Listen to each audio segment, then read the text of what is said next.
And welcome back to Lantern Corp videos. I believe this is from Luke Morehouse, who asked the question, what Lantern Corp do I think Ego, the living planet, belongs into? Now, you didn't say the MCU Ego, but I'm going to be using MCU Ego. The reason for that is, well, I even have a couple comics still lying around here somewhere that do feature Ego, the living planet.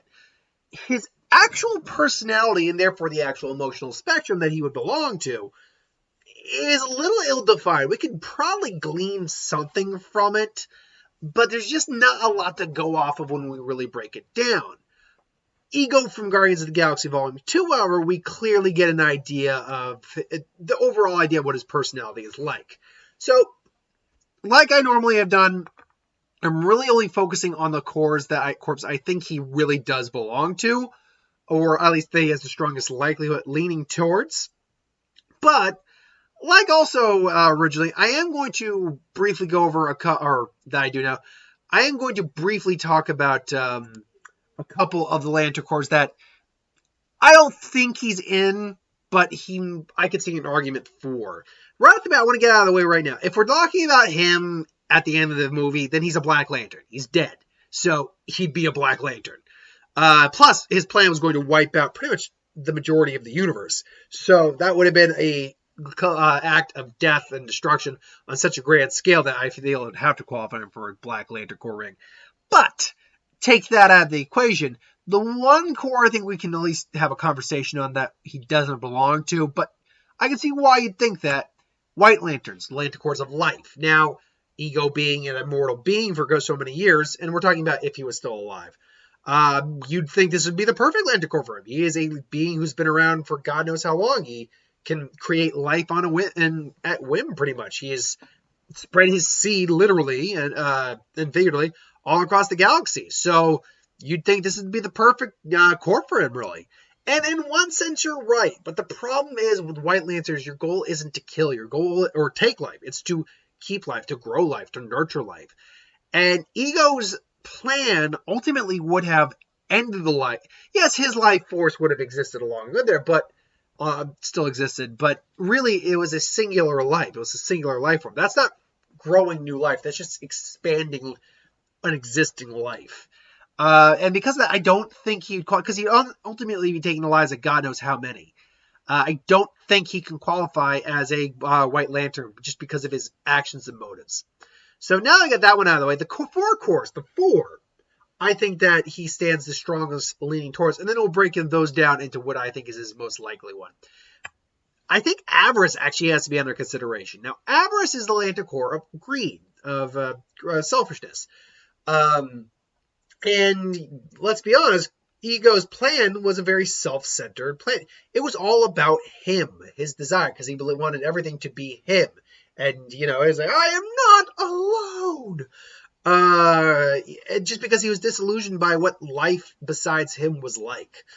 And I can see an argument definitely for Orange. I think it's probably not his main one, but it's one that I think needs to be taken under consideration. Because the question ultimately with greed, with an Orange Lantern, you not only have to be greedy, you can have to be someone who's never satisfied. Now, if there is no current Orange Lantern, it'll probably just seek out the most selfish person it can find. So in theory, that could be Ego. But the thing is, we don't know. We just don't know if Ego would have been satisfied after the fact, or if he would have continued to try to pursue the plan even further beyond that. But either way, I think greed, Avarice, the Orange Lanterns have to be under consideration. Another big one is love. Now, you might say, well, wait, he's a psychopath. So, yeah, that's true, he's a psychopath, but he generally did love Quill's mom. It broke his heart to put that tumor in her head, but he generally loved Quill's mom. Now, granted, he's kind of a psychopath, too. So, sorry, I was hearing something to say. So, downstairs. So, it's very possible that while he did love her, he's also messed up. It's kind of like with Thanos. Thanos isn't incapable of feeling love. It's just the way he perceives love and his other emotions. It's a very messed up scenario of it. Likewise, it broke his heart to put a tumor in his head. It generally broke his heart. But at the same time, put a tumor in her head instead of, I don't know, bringing her with him onto his planet. I mean, I think probably his rationale and her rationale was she had a life on Earth. That's why he didn't do it. But still, that also maybe that was his excuse why he didn't bring her, because maybe he didn't want to be that much in love with someone. But still, we know he's capable of feeling love. We know that. But the question is going to be, is that the strongest emotion he has? Fear is another great one. And it's clear, first off, ego is very capable of feeling fear, but that's not the requirement. The requirement is there's still great fear in others. And yeah, ego is a giant sentient planet. He's a celestial. He's essentially a god. If you're not going to inspire fear at that level of power, I don't know what's wrong with you. So I think fear is an obvious candidate. Last but not least is will. Look, ego is millions, if not billions of years old. The amount of willpower it took to build the planet around him, to build the things he builds, to rise from basically just a floating brain in the cosmos to what he became, he's got to be staggering. Just a staggering amount of will. But then again, you make the argument, well, if he's got that much will, does that mean Peter's got even more will? Not necessarily. He just drew his power from the same source. But still, he's got to have immense willpower to do what he did. So our candidates for what is ego's most likely Lantercorp is the Avarice Corp, the Love Corp, the Fear, and the Green Lanterns of Will. Right off the bat, I do think I'm going to take out Love. Because while he is capable of love, and probably was a strong emotion for him, it's not the thing that governs his motives. So I don't feel right choosing love. Not to say he couldn't qualify, but in the scenarios that we see him in the movie, besides him being on Earth, the most times he's on Earth, I don't think he can qualify otherwise for a Sapphire Lantern ring.